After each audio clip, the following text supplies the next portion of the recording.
নমস্কার, মৌসার গল্পতে স্বাগত জানাই। আজকের রেসিপি চিংড়ি পোলাও। দেখে নিন রেসিপিটা।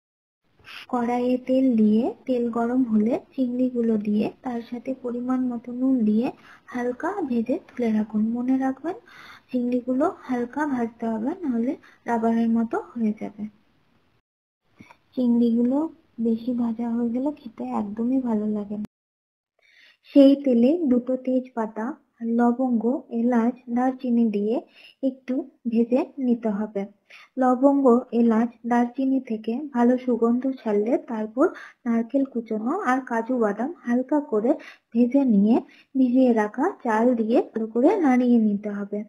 এখানে আমি আগের থেকে চাল ভালো করে ধুয়ে পরিষ্কার করে ভিজিয়ে রেখেছিলাম।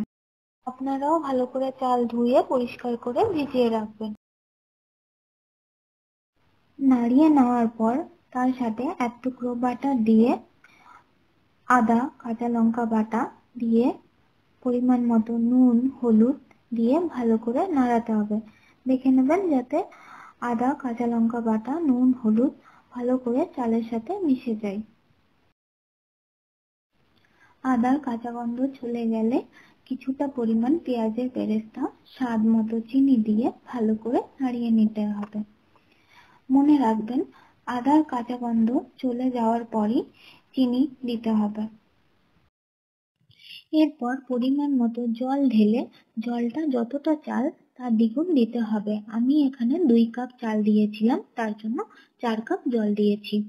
জল দিয়ে ভালো করে নাড়িয়ে 15 মিনিটের জন্য ঢাকা দিয়ে ফুটিয়ে নিয়ে নামানোর 2 থেকে 3 মিনিট আগে ভেজে রাখা চিংড়ি মাছ দিয়ে ভালো করে নাড়িয়ে নিলে চিংড়ি পোলাও রেডি।